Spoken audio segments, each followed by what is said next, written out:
Hola, en este video presentaremos la solución de un modelo de examen T1.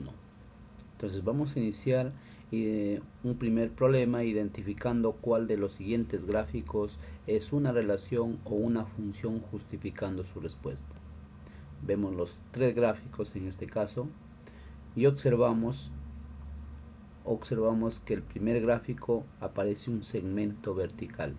Entonces hay un criterio muy importante que dice que al trazar una recta vertical y corta el gráfico en más de un punto, en ese caso ya no sería una función. Entonces el primer caso vemos que justo acá coincide la recta vertical con ese segmento de la gráfica.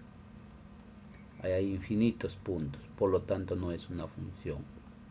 El segundo gráfico también, si nosotros vemos acá hay un punto de coincidencia y otro punto, acá hay más de un punto, por lo tanto no, tampoco sería el gráfico de una función. Entonces las dos primeras serían relaciones. Mientras que el tercer gráfico, si nosotros hacemos el trazo de la recta vertical, vemos que siempre va a cortar al gráfico en un solo punto. Por lo tanto, esta gráfica representa a una función. Entonces tenemos ahí las dos primeras gráficas no son funciones, aplicando el criterio de la recta vertical, mientras que la última o la tercera gráfica sí es una función. Entonces es bueno recalcar que para que sea una función siempre hay que verificar que al trazar la recta vertical debe cortar el gráfico en un solo punto. Si eso sucede, se llamará función. Caso contrario, se llamaría relación. Segunda pregunta, la cual nos piden identificar el dominio, rango y puntos de intersección con los ejes a partir de su gráfico. Vemos el recorrido de la función que inicia en menos 6 y termina en 6. En menos 6 cerrado y termina en 6. Recuerden que el dominio son los valores de x. Entonces el dominio sería desde menos 6 a 6, en menos 6 cerrado y en 6 abierto. Menos los valores en los cuales no está definido, o sea, el menos 2, acá no existe una función como se puede apreciar. También en 0 tampoco está definida la función, porque acá cuando el x es 0, el y es 4, pero no está definido.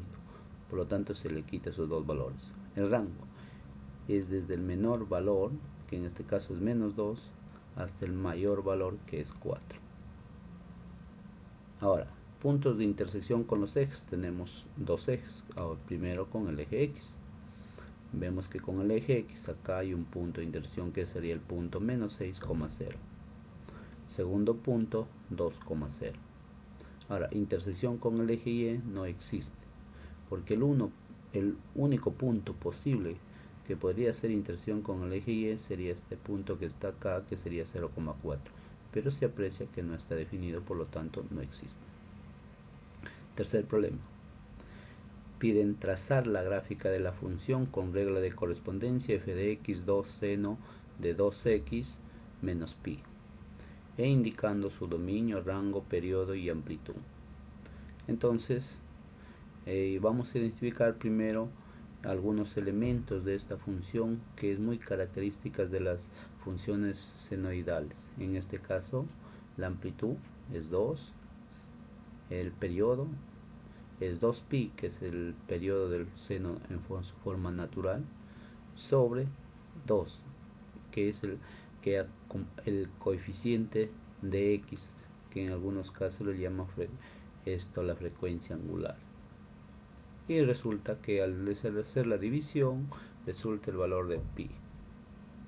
Después tenemos el desfase, que es al igualar a 0 2x menos pi, y resulta que el desfase es pi medios. Eso quiere decir que el seno en su forma original ha sido desfasado un ángulo de pi medios a la derecha. O sea, quiere decir que se retrasa la salida si viéramos una onda, ¿no? Vamos a ver entonces dónde va a iniciar el gráfico, en pi medios, y dónde debería terminar. Pi medios más pi, 3 pi medios. Y quiere decir que de ahí adelante se repite la misma y tanto a la derecha como a la izquierda se repite la misma onda. Muy bien, tenemos el gráfico iniciando en pi medios y terminando en 3 pi medios. Ahí está como se indica acá de dónde está el inicio hasta dónde está el final. Pues se replica a la derecha el mismo periodo y a la izquierda la misma gráfica. Ahí está, y a la derecha. Muy bien, podemos ver su dominio, es todos los reales, no hay ninguna restricción. Podemos ver su rango, que es desde -2 a 2. Muy bien, ahora con esas características primordiales de esta función sinoidal, vamos a pasar a un problema de función exponencial, que en este caso es un ejercicio en el cual nos pide que esbocemos su gráfico de las siguientes funciones. Bueno, entendiendo como una suma, pero en este caso sería una única función, e indiquemos su dominio, rango y sus asíntotas. Vemos que la función así definida y por ser exponencial tiene una característica muy primordial, que es que esta de acá presenta una asíntota horizontal, y igual a 5. Entonces esa es la asíntota horizontal. Después vamos a tabular algunos puntos dándole valores para x, que en este caso -2 nos da 1, cuando es -1 nos da algo de 4.5 o 7, que sería reemplazar acá cuando el x es -1, que en este caso sería -1/4, 5 -1/4. O sea, cuando es -1, acá sería 5 -1/4.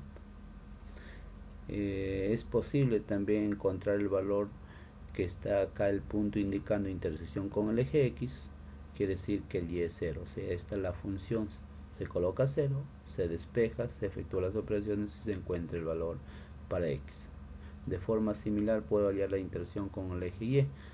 En ese caso es un poco más inmediato, pues consideramos x0 y obtendríamos la intersección con el eje y.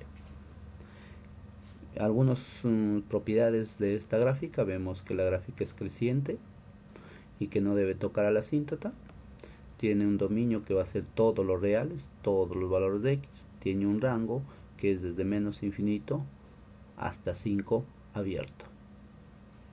Muy bien, ahora un quinto problema. Un quinto problema sería efectuar operaciones entre funciones. Dada la regla de correspondencia de dos funciones, f y g, f definida por dos partes, una función por tramos, y g como la función logarítmica. Acá cabe resaltar primero que la función logarítmica se entiende que solamente existe cuando x más 7 es mayor que 0. ¿Qué me piden efectuar? Efectuar dos operaciones. Uno es f más g y la otra es f entre g. Bueno, para poder sumar dos funciones es necesario tener primero bien definidos sus dominios de cada uno de ellas y ver que si hay una intersección entre sus dominios. Si existe una intersección entre sus dominios, se puede sumar. Muy bien, entonces vamos a ver cómo se define el dominio de la suma. Se define como el dominio de la primera función, en este caso la función f, intersectado con el dominio de la función g. Entonces, si vemos que la función f tiene dos partes, tendremos que, cuando hagamos la suma, la primera función sumado con g, la segunda parte de la función f sumado con g. Se va a tener dos partes su regla de correspondencia. Muy bien, tenemos su regla de correspondencia. F más g en x significa f de x más g de x. Sumamos las dos partes, la primera parte de la función f con g y la segunda parte con g. Ahora nos queda ver sus dominios. El dominio de f para la primera parte es mayor que -3 y el dominio de g hay que calcularlo. ¿Cómo lo calculamos? X más 7 debe ser mayor que 0. Por lo tanto, x mayor que -7. Si de acá sale que x es mayor que -7 y de la función f x mayor que -3, por respuesta sería x mayor que -3 al efectuar la intersección. Ahora, al efectuar la intersección de x menos 3 y x mayor que -7, tenemos que ir desde -7 a -3. De forma similar se hace la operación de división, con una pequeña observación, que el denominador no puede ser 0. Muy bien, ahí hay que quitarle aquellos valores que hagan el denominador 0. Muy bien, tenemos la regla de correspondencia a la división. F entre G en X es F de X entre G de X. Muy bien. Se define como una división F la primera parte entre G y la segunda parte entre G. Definimos sus dominios, hacemos la intersección de la primera parte de la función x mayor que menos 3 cuando encontremos acá también su dominio de G, que sería x mayor que menos 7. Por lo tanto, al hacer la intersección tenemos que x es mayor que menos 3. De igual forma, para la segunda parte de la función f, realizamos la división y resulta que la intersección de sus dominios va a ser de menos 7 hasta 3, abierto en ambos extremos. Y sin considerar el x igual a menos 6, porque si x es menos 6, más 7 sería 1 y logaritmo de 1 es 0. Y el denominador no puede ser 0, porque no existe la división entre 0. Muy bien, con eso terminamos el ejercicio de operaciones con funciones. Un sexto ejercicio viene a hablar de ya una función cuadrática, que en este caso se enuncia de la siguiente forma: el beneficio obtenido por la producción y venta de X kilogramos de un artículo está dado por la función.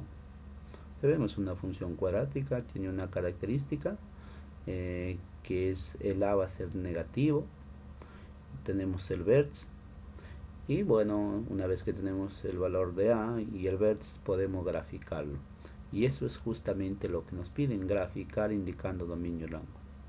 Después nos piden determinar el número de kilogramos que hay que producir y vender con la finalidad que el beneficio sea máximo, y además que calculemos el beneficio máximo. Entonces identificamos los valores, en este caso el valor de A negativo, la gráfica debería ir hacia abajo. El vértice H, K, el H sería 1800 y el K 6982. Ubicamos en el plano cartesiano, ubicamos el vértice, ubicamos esto, tenemos que identificar de dónde a dónde va a estar su dominio. No puedo graficar la parte negativa porque no hay beneficio negativo, no hay dinero negativo. Entonces debo encontrar cuando el beneficio se hace 0, cuando este beneficio se hace 0, y encontraré los puntos de intersección con el eje X.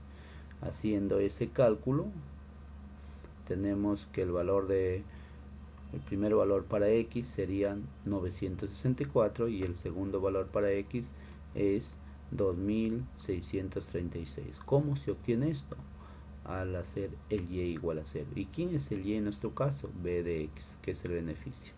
Ahora trazamos la gráfica y contestamos esto a nuestras interrogantes. Dominio, tenemos desde el punto que inicia 964 hasta el punto 2636. Rango de 0 a 6982. Además piden el número de kilogramos que debe producir y vender para maximizar el beneficio. Para maximizar el beneficio se debe producir y vender 1800 kilogramos.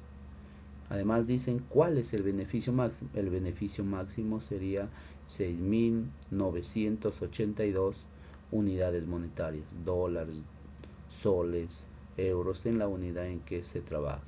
Muy bien, con ello terminamos el problema número 6 y vamos a pasar a un problema número 7, en este caso que sería una función por tramos, que es tarifas de telefonía. Muy utilizado en la vida cotidiana, en este caso cuando uno se propone a comprar uno de estos productos de telefonía móvil, y a los cuales se nos ofrecen dos planes.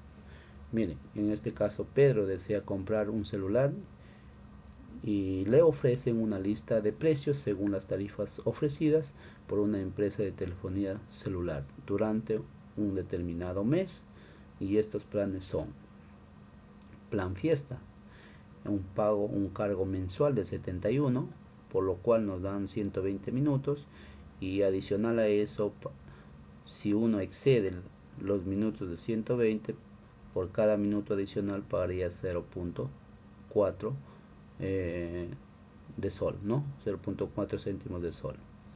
Plan habla más, 99 cargo fijo, 180 minutos y por minuto adicional 0.3. ¿Qué me piden?